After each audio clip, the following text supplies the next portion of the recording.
Yes, my dear friends, welcome back to the channel. Very good morning to you guys all out there, wherever you are, on the continent of Africa, in Europe, in America, Canada, Australia, or right here in Southeast Asia. Ladies and gentlemen, it is Chelsea match day. A final of a final. Finals of final. Oh yes, because after now, our next game is going to be Manchester United. Then, after Manchester United, Nottingham Forest will be playing host to us, the final game of the season. But tonight or later this evening, it's going to be Chelsea, Newcastle. It's an away game. What are your expectations? I will be back in the afternoon with my preview. And then, hey, later in the evening, we will come 1 hour to the game. We will come live, watch along, as always. We'll spend so much time. And today there are two different El Clasicos. Right? Liverpool. No, it's not today. It's not today. Yeah, there's El Clasico today. Real Madrid versus Barcelona. Real Madrid, Barcelona. Maybe if you have time to be going to that also, it's going to be the last game that could decide who wins the Spanish La Liga. It could be the game that can decide who wins the La Liga. Yes. And remember also, after tonight, after the El Clasico, officially, Coach Ancelotti, is leaving Real Madrid at the end of the day. The remaining 1 or 2 games of the season doesn't really matter for them. But this evening's game in that El Clasico could decide who wins the La Liga this season. Can Real Madrid do it and win the last El Clasico for Coach Ancelotti? He's going to be Brazilian national team coach. Yeah. And hopefully, Xabi Alonso from Bayern Leverkusen might just take over from him. I mean, all is said and done. Xabi Alonso is coming to Spain to take over from Carlo Ancelotti. But quickly, guys, tonight, later today, is going to be Chelsea Newcastle, and a lot is expected. Looking at the games that were played yesterday, the game, interestingly, Pep Guardiola and Man City. My goodness, just look at this man. Just look at Pep on your screen.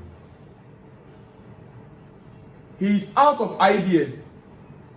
A relegated team.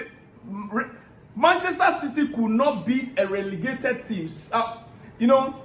Southampton has been relegated already.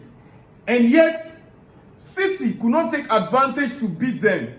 Man City dropped points against Southampton, an already relegated team. How? Well, it's football. When the team is already relegated, they have nothing to fear. It's like he who is already on the floor fears no more fall. You are already on the ground. What are you afraid of again to fall on the ground? You rather be willing to pull others to be, into the mud together with yourselves. That is what Southampton has done.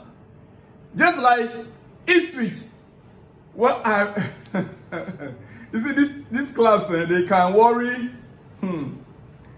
We live in a world where Chelsea can finish. Let me say, we are living right now in a world where Chelsea can finish second on the league table. It's possible we can finish second.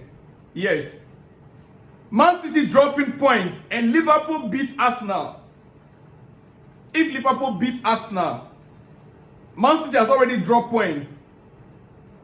Then all it takes for us is to beat Newcastle. Yeah, I think today is a Liverpool Arsenal. Yeah, today is also Liverpool Arsenal. That's why I said second El Clasico. I see that's the way I'm seeing it. Another tough game. Liverpool Arsenal.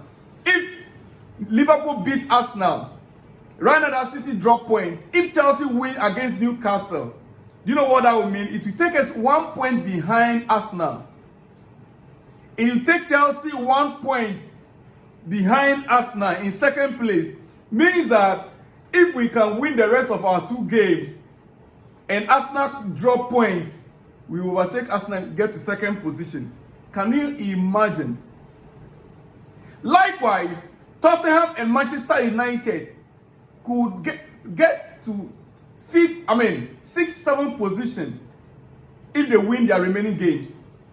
Manchester United and Tottenham, they can get to fifth, I mean, not fifth, I think 6th or 7th, yeah, if they could win their remaining games.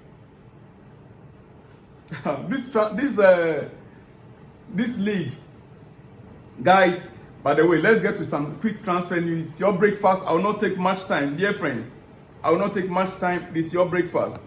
Yes, 18 goals plus 18 assists in all competitions in his first season, leaving Crystal Palace. Guess who the player is? 18 goals plus 18 assists in all competitions in his first season after he left Crystal Palace. Who is that? Michael Olise is having an incredible season with Bayern Munich. Having an incredible season with Bayern Munich. The player Chelsea, we tried, we couldn't get him. Why? Because of wages. Now we understand. Chelsea wage, bracket they set. If we get a player that, that fits, it's not about the, they are now saying that it's not about the wage structure. That means that if they got a good player that they have to pay him more, they will. Well, we wait to see. We wait to see. Currently, as we speak, and before I get to that, let me also remind you guys that Victor Osimhen's wage, why Chelsea could not sign him last summer, was because he made a request of 12 million euro per season. And that 12 million euro would take him to around 230,000 pounds per week, like I said yesterday. Now, right now on your screen, our highest paid player is Reece James.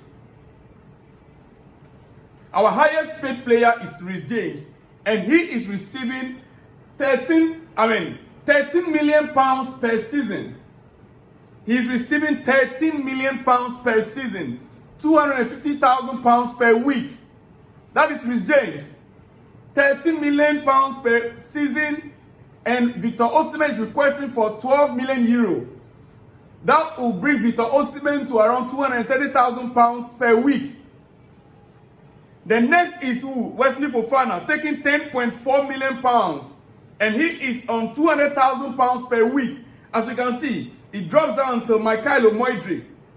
Yes, until Mikhailo Moidri taking 5.2 million pounds. Sancho taking 7.8, Kopama 6.760, Tosin 6.240, Levi Cowell 5.2, Nicola Jackson 5.2, Mikhailo Moidri 5.2, Pedro Neto 8. That is the entire list there. Enzo Fernandez 9.360 million pounds. Taking Enzo Fernandez means that in a week, Enzo is collecting 180,000 pounds. So Victor Osimhen with 230 will just be second on the bracket behind Reece James. Chelsea, why can't we just get a deal done? It's not too much. Guys, let me just conclude by telling you this, okay? The truth of the matter is that if Chelsea can sell Nkuku, yeah, I love him, but I'm not too sure how he's going to be fitting into this current setup. So if we can get rid of Christopher Nkuku and sell Raheem Sterling right now on Chelsea payroll.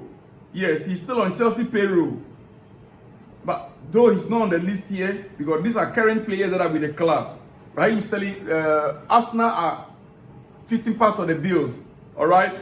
But if we can sell Sterling and Christopher Nkuku in this summer, or if we can also sell Wesley Fofana that is injured for a decent amount, we should be able to sign Victor Osimhen. He's not demanding more than 250,000 pounds. He's not a week for a striker. He's not. Comparing right now, next season is going to be very hot. Arsenal have already started their business and they started well. They've secured a DM. Mendy is a very solid midfielder. And they are in the market right now as we speak. Ladies and gentlemen, it's been reported according to the Portuguese media. According to Portuguese media, CN Journal, Arsenal has submitted an offer of 75 million euro to sign Victor Gyökeres. Arsenal. They have agreed on personal terms with the player as well. Arsenal are worried that Chelsea could offer more money for the player, who has a 100 million release clause. The player has a 100 million euro release clause. Arsenal has currently offered 75.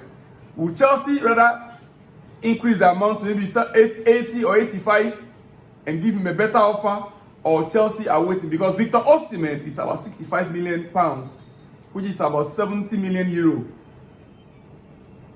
These two are the main targets. If Arsenal are going in for Victor Gyökeres, Chelsea should just go in for Victor Osimhen. Let's get a deal done, guys. What do you think? Anyway, let me leave you guys here. I'll be back with more exclusive and our preview Chelsea Newcastle later in the afternoon. See you guys in the next one. When you see me, shalom and peace.